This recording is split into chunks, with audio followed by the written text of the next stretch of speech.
အားလုံးပဲမင်္ဂလာပါရှင်မင်းမင်းပေါက်စီရဲ့ဘလော့လေးကကြိုဆိုလိုက်ပါရရှင်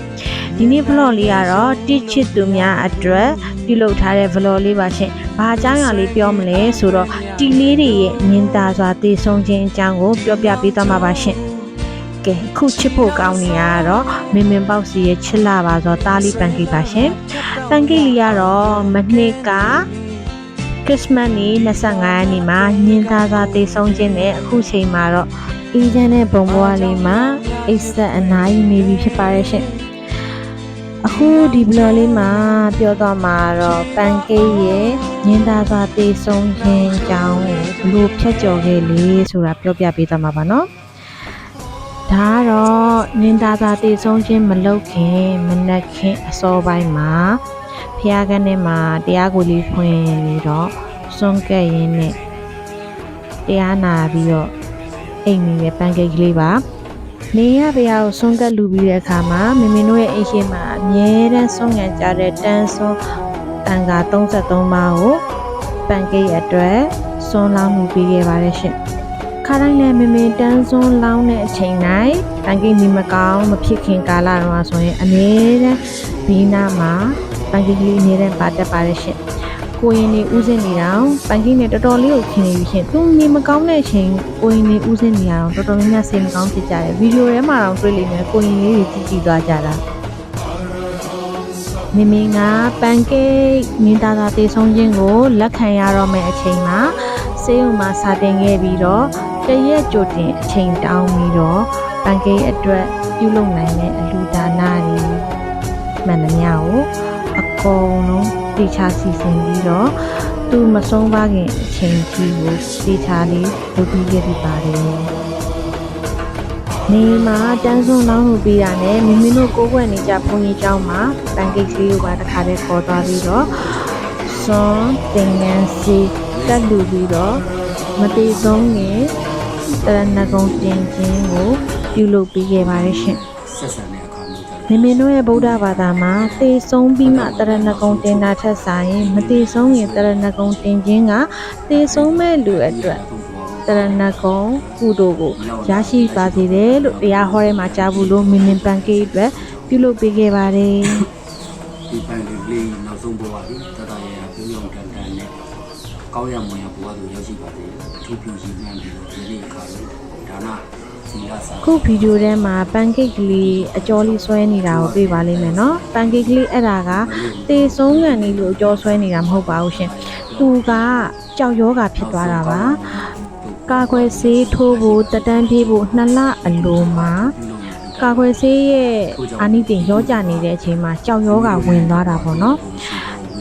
3-4 လဆက်တိုက်လောက်မင်းသူ့ကိုတေချာလေးကုပေးရင်းနဲ့နောက်ဆုံးအဆင့်ကုမရတော့ဘဲနဲ့အကျော်စင်ကျိုးလေးကိုအစာမဝင်တော့တဲ့အချိန်မှာမင်းကရင်နာနာနဲ့အဲ့ဒီကျိုးလေးတစ်ချောင်းမှာဖြတ်ဖို့ကြိုးစားတဲ့ဦးစင်လေးငင်းချမ်းစွာ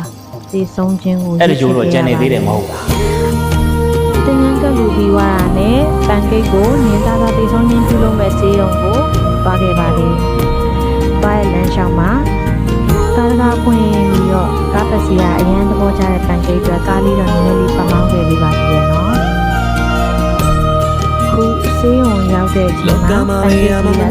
ဆိုင်ရမယ့်အရာတစ်ခုကိုအေးရစွာနဲ့ဆိုင်တော့ဆုံး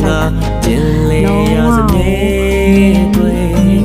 လိမ့်နေမဝရီကွာလေဒီလေးတယောက်ကိုပြီးသွားစေနော်ကျွန်တော်ပြောချင်တဲ့အဓိကချက်ကလေးမှာပါရှင်အမှန်တကယ်တော့အိမ်မွေးတိရစ္ဆာန်လေးတွေကအထူးသဖြင့်ပေါ့လေခွေးလေးတွေကတေဆုံးခံနေအချိန်မှာသူတို့ဆန္ဒတွေရှိတတ်ကြပါတယ်အဲ့ဒီဆန္ဒကိုတည်တာကဝါရင်တိရစ္ဆာန်ကူဆရာဝန်ကြီးနာမကျန်းတဲ့တိလေးတွေကိုအခုလိုညီကုန်းချုပ်ပေးတဲ့ဆရာဝန်ကြီးကအဲ့တိရစ္ဆာန်လေးတွေရဲ့ခွေးလေးတွေရဲ့နောက်ဆုံးဆန္ဒကိုသိကြပါတယ်ရှင်တခါကတီလေးတွေအတွက်ပြောပြပေးတဲ့ဘလော့တစ်ခုမှာနာမည်ကြီးတိရစ္ဆာန်ထူးခုဆရာဝန်တယောက်ကိုသူ့အလုပ်ရဲ့အခက်ခဲဆုံးအပိုင်းကဘာလဲလို့မေးမြန်းတဲ့အခါမှာအဲ့ဒီအထူးခုဆရာဝန်ကမတွန့်မဆုတ်ပဲတခေါနဲ့ဖြေကြားခဲ့တယ်ရှင်ကျွန်တော်အတွက်တဲ့အခက်ခဲဆုံးအရာကတက်ကြီးယောဂတဲ့တိရစ္ဆာန်တွေယောဂကျွမ်းလို့နောက်ဆုံးအဆင့်ရောက်နေတဲ့တိရစ္ဆာန်တွေရဲ့တေဆုံးခံတဲ့အချိန်မှာသူတို့ပိုင်ရှင်ကိုသူတို့ရဲ့သခင်ကိုရှာဖွေနေတာကိုမြင်ရတဲ့အချိန်မှာအခက်ခဲဆုံးပါပဲတဲ့တကယ်တော့အမှန်တော့ 90ရာခိုင်နှုန်းသောတရိษံပိုင်ရှင်တွေတီလေးတွေရဲ့ပိုင်ရှင်တွေကသေဆုံးငံဒီတီလေးတွေနဲ့ကိုအတူတူရှိမနေခြင်းကြတာများပါတယ်တဲ့။ဘာဖြစ်လဲဆိုတော့သူတို့တက်တက်တာမှချစ်ခဲ့ရတဲ့တီလေးတွေသေဆုံးသွားတာကိုမမြင်နိုင်လို့ရင်မနာနိုင်လို့တနေရာရာမှာထွက်ခါပြီးရှောင်နေတတ်ကြတာများပါတယ်တဲ့။တီပိုင်ရှင်တီသခင်လေးတွေနားမလဲကြတာကတီလေးတွေကအသက်ရှူရခံနေသူတို့ရဲ့နောက်ဆုံးအချိန်မှာသူတို့ရဲ့သခင်ဘေးနားမှာရှိနေဖို့ကို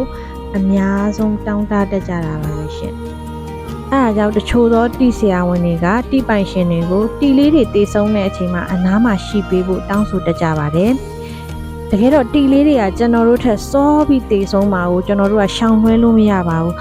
။အဲဒါကြောင့်ကျွန်တော်တို့ကဒီတီလေးတွေရဲ့ဘဝရဲ့အထူးအချက်ချာဖြစ်တယ်ဆိုတာကိုသတိရပါ။သူတို့ကကျွန်တော်တို့ဘဝအတွက်တစ်စိတ်တစ်ပိုင်းပဲဖြစ်ကောင်းဖြစ်နိုင်နေမယ်။တီလေးတွေအတွက်ကတော့ကျွန်တော်တို့ကသူတို့ရဲ့ဘဝတစ်သက်စာမိသားစုပါပဲခက်ခဲနေနောက်သူတို့လေးတွေအပေါ်လက်မလျှော့လိုက်ပါနဲ့သူတို့မနစ်သက်တဲ့စေးုံစေးကန်နေရာတစ်ခုမှာသစိမ်းနေနဲ့အတူတေဆုံးခွင့်မပေးပါနဲ့သူတို့ဘဝရဲ့နောက်ဆုံးမိနစ်တွေသူတို့ရဲ့သခင်တွေကိုမတွေ့ရလို့ရှားတဲ့အချိန်မှာသူတို့ကိုမြင်ရတာအယမ်းကိုနာကျင်စရာကောင်းလာပါတယ်ဒီလေးတွေကသူတို့ဘဝရဲ့နောက်ဆုံးအချိန်မှာသူတို့သခင်ရဲ့နှစ်သိမ့်မှုကိုလိုအပ်တတ်ကြပါတယ်။ပန်ကီလေးရဲ့နောက်ဆုံးအချိန်ကိုတော့မမီကတော့အတူဖြတ်တန်းပေးနိုင်ခဲ့ပါတယ်။ अपना गुजारा है हर दुआ में मेरे ပန်ကီလေးကိုတော့မမီတို့ကိုယ်ွယ်တဲ့ဘုန်းကြီးကျောင်းဝင်းတွေကအပင်တွေနားမှာပဲညှို့နှံတကြိုပေးခဲ့ပါတယ်။ဘုန်းကြီးကျောင်းဝင်းနဲ့မို့လို့သူအေးချမ်းမယ်လို့ညွှန်ပါတယ်။ဒီနေ့တခုပြောပြချင်တာကတော့တီလေးတွေတည်ဆုံးတာမြင်ရတာကဒီပိုင်ရှင်တို့အတွက်နာကျင်စရာအရန်ကောင်းနေမဲ့တီလေးတွေဒီနာမှာမနေရအောင်ဒီနာကျင်မှုကိုတီးမခံနိုင်အောင်တတိမရှိသူမဖြစ်ပါသေးနဲ့သူတို့လေးတွေအတွက်ဒီနာကျင်မှုလေးကိုတီးခံပြီးသူတို့ရဲ့နောက်ဆုံးအချိန်တွေမှာသူတို့လေးတွေအိပ်ပျော်သေးဆုံးပြီးဒီအနားမှာရှိနေပေးပါလို့မင်းကတီလေးတွေကိုစားတောင်းဆိုချင်ပါတယ်တီပိုင်ရှင်တို့အတွက်မင်းမှားချင်တာတော့တီလေးတွေကိုဂယူးဆိုင်ပေးပါချစ်ပေးပါကျင်နာပေးပါနောက်ဆုံးရှောင်လွဲလို့မရအောင်တည်ခြင်းတရားနဲ့ရင်ဆိုင်လာတဲ့အချိန်မှာအတူတူဖြတ်သန်းပေးပါလို့ပြောပြချင်ပါတယ်ရှင်ဗီဒီယိုလေးကိုစုံအောင်ကြည့်ပေးသွားတဲ့အတွက်တီပိုင်ရှင်တွေအားလုံးကိုအယမ်းမြင့်ကျေးဇူးတင်ပါတယ်ရှင်မင်းရဲ့နောက်ထပ်ဘလော့လေးတွေမှာထပ်ဆောင်ကြရအောင်နော်အားလုံးပဲမင်္ဂလာရှိသောနေ့လေးကိုပိုင်ဆိုင်နိုင်ကြပါစေရှင်